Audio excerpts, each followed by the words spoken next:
My dad called me the disappointment of the century. So I built a $50 million empire while he delivers packages to my office. We can't keep going without your love. Hit that subscribe button and drop a comment telling us your location. We'd love to know where our stories reach. I was 12 years old when my father first called me the disappointment of the century in front of my entire extended family. My birthday party. 43 people watching. Aunt Carol had just asked what he was proud of about me, and those words came out of his mouth like he'd been waiting for someone to ask. Disappointed? Gilbert, she's just a child, my grandmother whispered, touching his arm. He pulled away. She got a B in math, Mama. A B. My daughter's never gonna be nothing with grades like that. His voice carried across our small Detroit backyard, bouncing off the aluminum siding. I remember the exact temperature that day, 87 degrees, because I kept staring at the thermometer nailed to our garage, focusing on anything except the pitying looks burning into my skin. My cousin Shanice dropped her paper plate.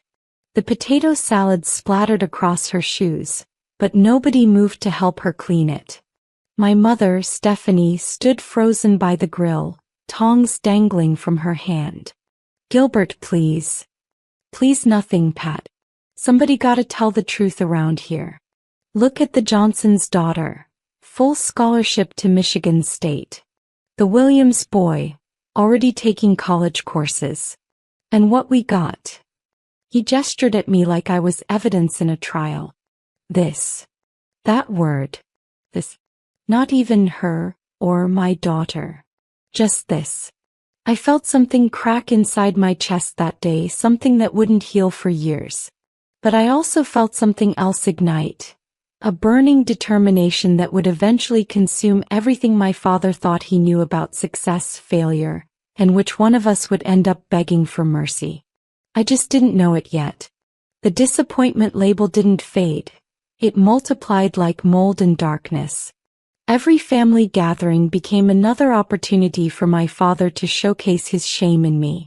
I started keeping a journal, documenting each incident with the precision of someone building a case. Thanksgiving 2008. Lisa got a 3.8 GPA. Still not good enough for scholarships, though. Disappointment of the century strikes again. 17 relatives present. Stuffing went cold on my plate.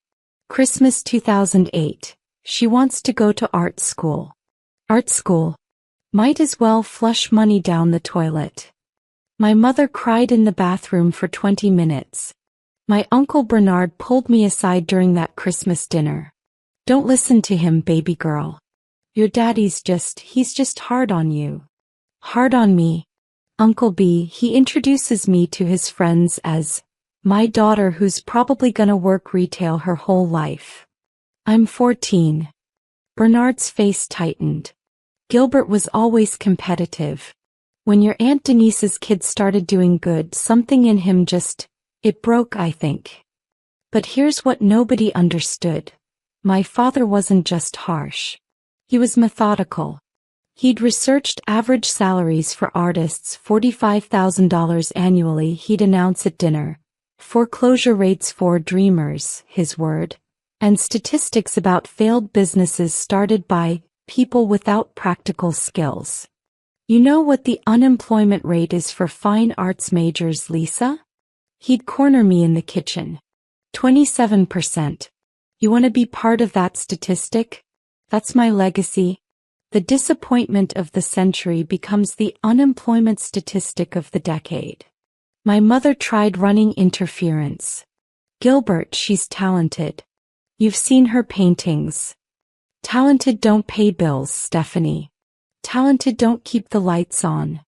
Junior year of high school arrived like a storm I'd been watching form on the horizon.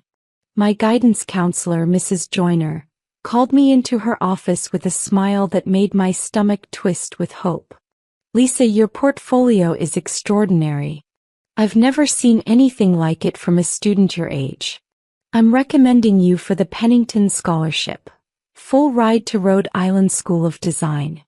It's incredibly prestigious. I floated home that day, actually floated.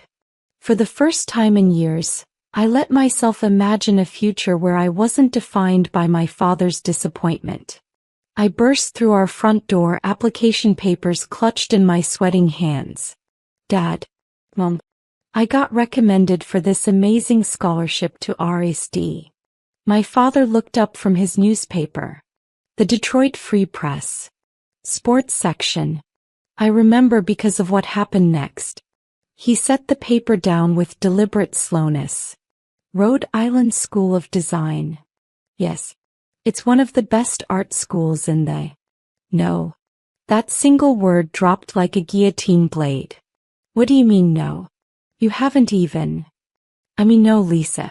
You're not going to some fancy art school to waste 4 years learning how to draw pretty pictures. You're going to Wayne State studying business or nursing, and that's final.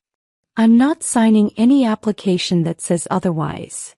My mother stepped forward. Gilbert, this is her dream. Her dream.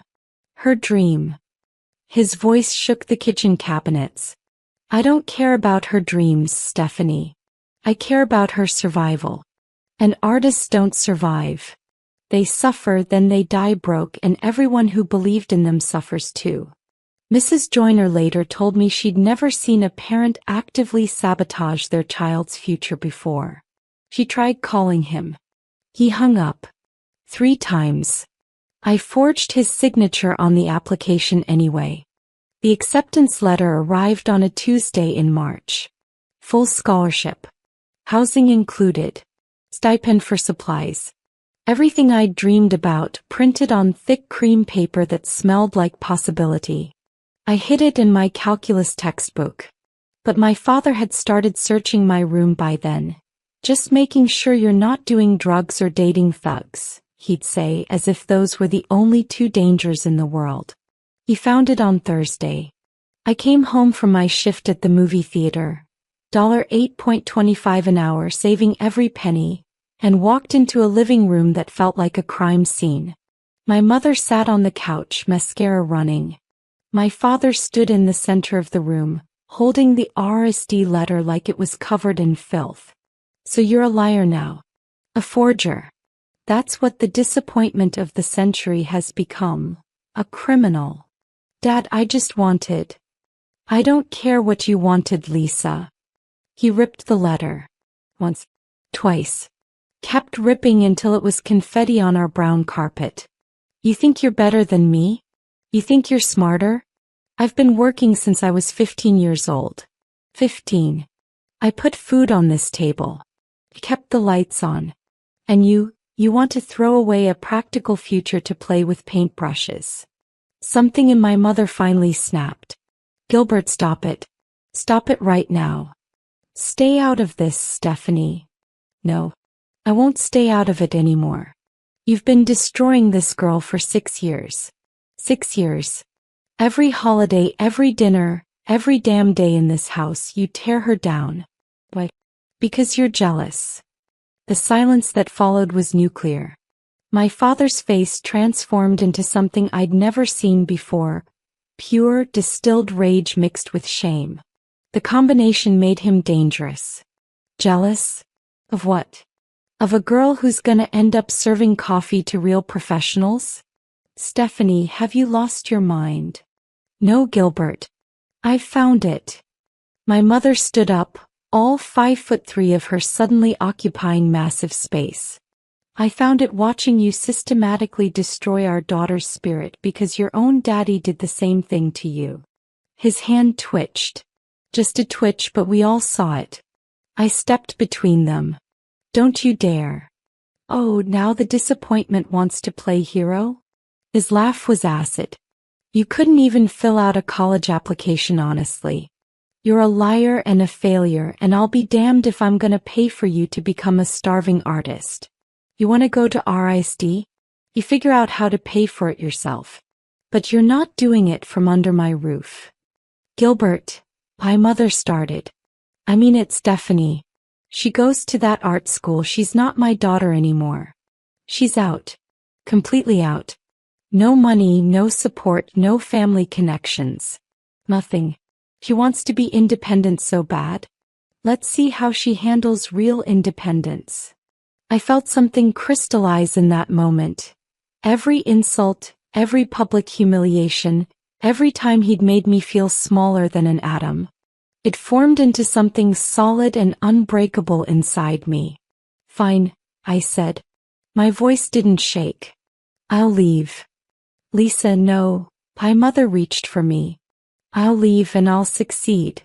And someday, Dad, you're gonna regret every single word you said to me. That's not a threat. It's a promise. He laughed. Sure, baby girl. Sure. I'll be waiting for that day. Right here. In the real world. I moved out that night. 18 years old. $2,847 in my savings account. 2 suitcases. No plan except survival. My cousin Shanice let me crash on her couch in her studio apartment in Midtown Detroit. She was working 2 jobs, Target by day, waitressing at night, and barely surviving herself. Your pops really kicked you out? She asked, watching me unpack my second suitcase. I left. Same difference. That man's always been hard, but this. She shook her head. This is next level. I deferred RISD for a year. Couldn't afford the supplies, the travel, the life. Instead, I worked 3 jobs. Morning shift at a bakery, 4 a.m. to 11 a.m. Afternoon at a call center, noon to 6 p.m. Nights doing freelance graphic design on Fiverr, $5 per logo, $15 for business cards. The call center manager, a white woman named Deborah with kind eyes and coffee breath, pulled me aside after my second week. Lisa, you're falling asleep at your station. I'm sorry, Ms. Reynolds. I'm just. How many jobs are you working? 3.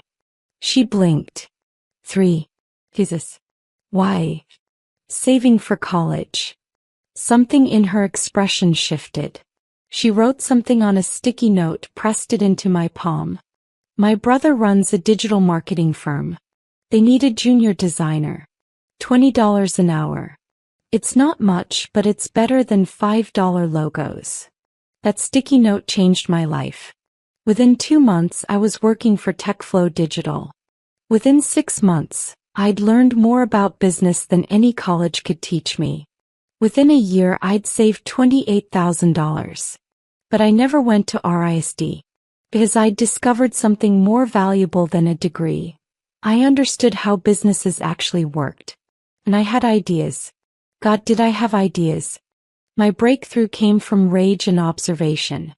TechFlow's clients were small businesses, mostly Black-owned shops, restaurants, salons, paying $2,000 monthly for basic social media management. The service was mediocre. The results? Even worse. I was in the break room sketching campaigns on napkins when the CEO David Brennan walked in. Those for a client? No, sir. Just ideas.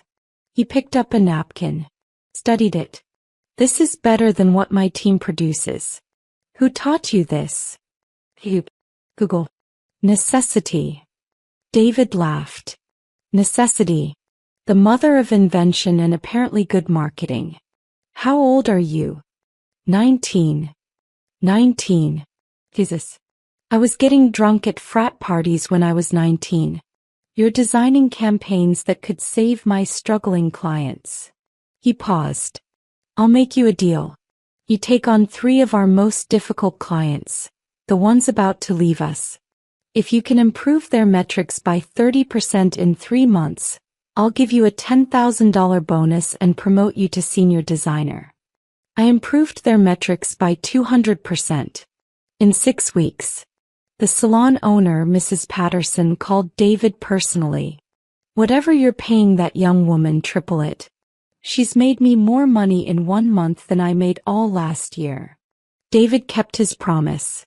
$10,000 bonus. Promotion. But more importantly, he taught me something crucial. Lisa, you're too talented to be working for anyone else. Start your own firm. I'll be your first investor. 2 weeks before my 20th birthday, I registered my LLC, Prism Marketing Solutions. Starting capital, $15,000 from David, $30,000 of my own savings, and a credit card with a $5,000 limit I promised myself I'd never need. I called my mother that night. First time in 8 months. Mama. She sobbed. Just sobbed. Baby girl, where have you been? Building something. Mama, I started a business. The first year, Prism Marketing Solutions made $127,000 in revenue. After expenses, I personally cleared $43,000. More than my father had made in his best year at the automotive plant. I didn't tell him. Didn't tell any of them except Mama, who I'd started seeing secretly at her sister's house in Ferndale. Your father asks about you, she said during one of our Tuesday coffee meetings. No, he doesn't. He does, baby. In his way. He asks if I've heard from you. If you're alive. She stopped. If I'm failing yet? She looked into her coffee cup. Yes. Tell him I'm thriving. Tell him his disappointment of the century is doing just fine. Lisa. No, Mama. He made his choice. He told me I'd be nothing. He kicked me out. He doesn't get updates on my success. He doesn't get to feel proud now. Year 2, Prism hit $340,000 in revenue. I hired 3 employees. Rented an actual office in the Fisher Building, one of Detroit's most iconic buildings. Every morning, I'd walk through those Art Deco doors and remember my father saying I'd end up serving coffee to real professionals. Now real professionals served me. Literally. I had a coffee service. My employee Gilbert, the universe's little joke, asked me one day, "Boss, you ever gonna tell us your story? How someone so young built this?" Maybe someday, Gilbert. Right now, I'm too busy building the next chapter. But the truth was darker. I was building something so successful, so undeniable, that when my father finally saw it, the realization would destroy him. That was the fuel. Not passion. Not dreams. Revenge. Pure, calculated, methodical revenge. Year 3 was exponential. Prism Marketing Solutions landed a contract with a national restaurant chain, $1.2 million annually. We expanded to Chicago, then Atlanta. I hired 23 employees. Revenue hit $4.7 million. I was 23 years old. Forbes featured me in their 30 Under 30 list. The article headline read, "How Detroit native Lisa Thompson Built a Multi-Million-Dollar Marketing Empire Before Her 24th Birthday." My phone exploded. Interview requests. Speaking engagements. Investment offers. Everyone wanted a piece of the success story. Everyone except my father. Shanice called me the day the Forbes article dropped. "Girl, your face is everywhere. Your pops has to have seen it by now." I don't care. Liar. He was right. I cared. God, I cared. I wanted him to see it, to choke on his words, to realize that his disappointment of the century had become the success story of the decade. But he never called. Never texted. Nothing. My mother told me why during one of our coffee meetings. He saw the article. He printed it out, actually. Has it on his workbench in the garage. And nothing. He just stares at it sometimes. Then he goes quiet for days. That's not an apology, Mama. I know, baby. I know. What I didn't know was that my father's life was imploding. The automotive plant where he'd worked for 27 years was closing. His pension, mismanaged by executives, was worth 60% of what he'd been promised. His mortgage, refinanced during the 2008 housing crisis, was underwater. He was drowning. And I was building an ark that would never have room for him. Because by year 4, Prism Marketing Solutions wasn't just successful. It was legendary. We'd expanded to 7 cities, 53 employees, $18 million in annual revenue. I bought a house. Not just any house. A mansion in Palmer Woods, one of Detroit's most prestigious neighborhoods. 5 bedrooms, 4 bathrooms, a home office bigger than my father's entire house. I found out about my father's bankruptcy from a Facebook post. Not even from family, from his former coworker Gary, who posted, "Rough times for the Thompson family. Prayers up for Gilbert as he goes through this financial crisis. Lost his house last week. Lost his house. The house where he'd called me a disappointment. The house where he'd ripped up my RSD acceptance letter. The house where he'd kicked me out. Gone." I sat in my Palmer Woods office. Custom-built floor-to-ceiling windows overlooking a garden I'd hired a professional to design, and felt nothing. No satisfaction. No vindication. Just nothing. Shanice called immediately. "Did you see?" I saw. "You okay?" "Why wouldn't I be okay?" "Because he's your father, Lisa. Because he's losing everything. He lost me first." But that night I couldn't sleep. I kept thinking about the thermometer on the garage. 87 degrees. My 12th birthday. The beginning of everything. My mother called at 2 a.m. "Baby, I need to tell you something." "I know about the house, Mama." "It's not just the house. He lost his pension. His savings. Everything. Lisa, he's working as a delivery driver now. For QuickShip. He's 62 years old, delivering packages in a uniform." Something in my chest tightened. "That's not my problem, Mama. I'm not asking you to fix it. I'm telling you. He's different now. Quiet. Broken. He doesn't talk about you anymore. Doesn't talk much at all." "Good. Maybe silence is better than cruelty." "Maybe," she whispered. "Maybe." What she didn't tell me, what I'd find out later, was where he was delivering packages.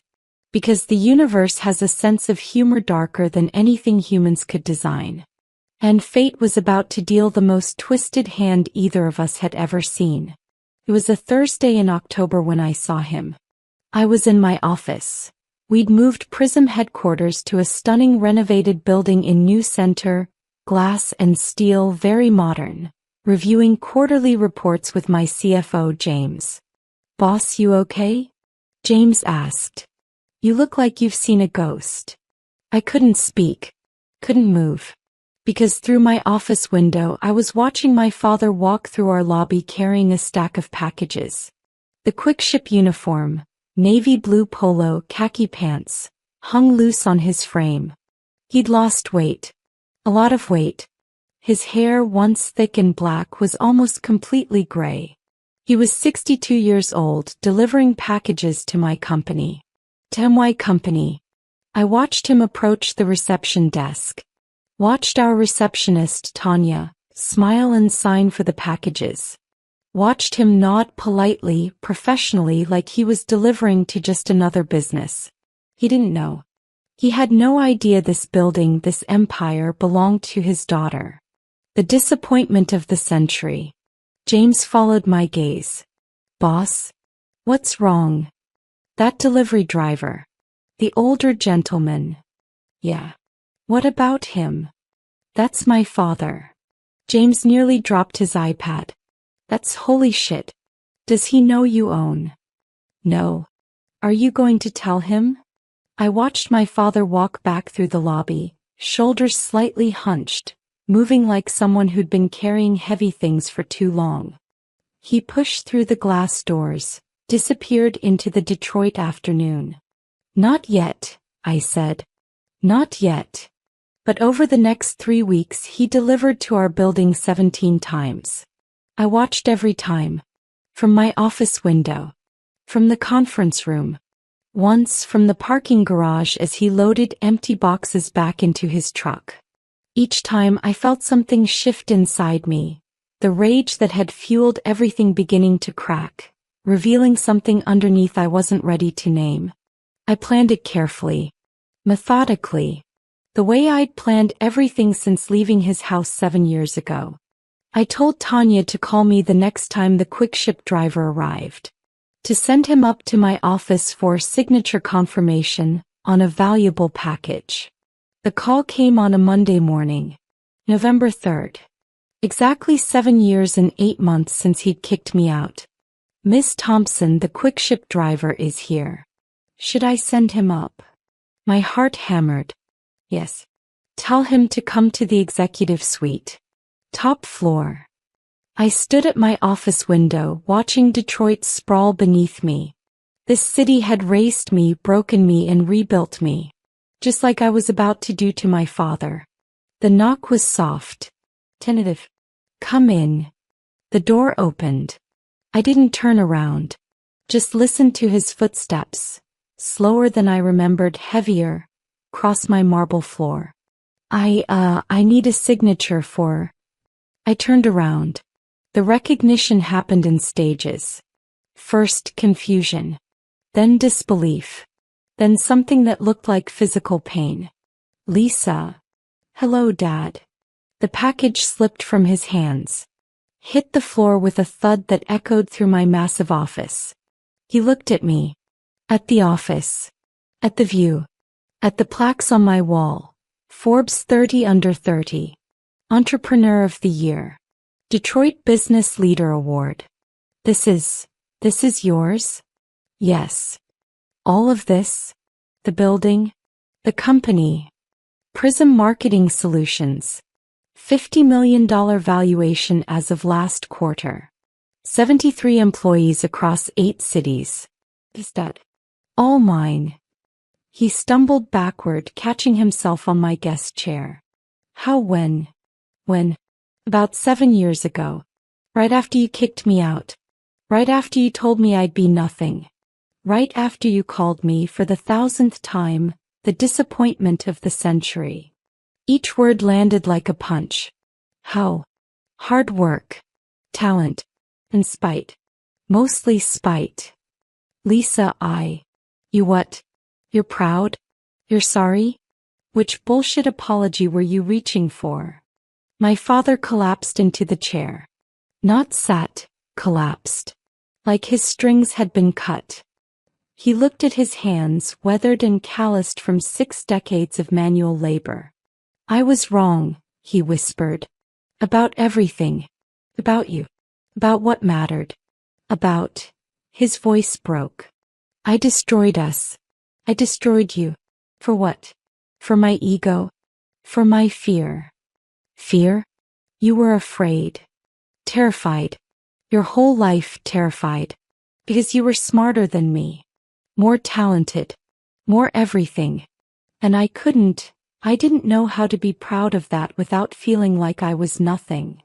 Tears ran down his face, dripping onto his quick-ship uniform. So I made you feel like nothing instead. And I've hated myself for it every single day since you left. Something in my chest cracked wider. Hating yourself doesn't undo the damage, Dad. I know. But Lisa, baby girl, I need you to understand something. I'm not asking for forgiveness. I don't deserve it. I'm not asking to be in your life. I don't deserve that either. I'm just telling you that you were right. At 18 years old, standing in that living room, you told me I'd regret it. And you were right.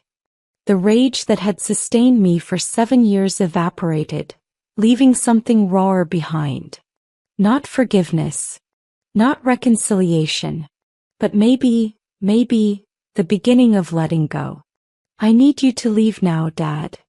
He stood slowly, painfully, picked up his fallen package, walked to the door, stopped. For what it's worth, and I know it's worth nothing, you're the most extraordinary person I've ever known. And I'm sorry I spent your whole childhood making you prove it. He left. The door clicked shut. I stood at my window watching Detroit again. 7 years ago, I'd left my father's house with $2,847 and a broken heart. Now I had $50 million and a heart that was finally beginning to heal. Not because of revenge. Not because he'd suffered. But because I'd proven something more important than him wrong. I'd proven the voice in my own head wrong. The voice that had whispered on dark nights that maybe he was right. Maybe I was a disappointment. I wasn't. I never was. And that truth was worth more than any empire. My phone buzzed. Mama, baby, can we talk? Me, yeah, Mama. We can talk. Because forgiveness isn't about them. It's about you. And I was finally ready to choose me. Not out of spite, not out of rage, but out of love. The disappointment of the century had become the architect of her own destiny. And that was enough.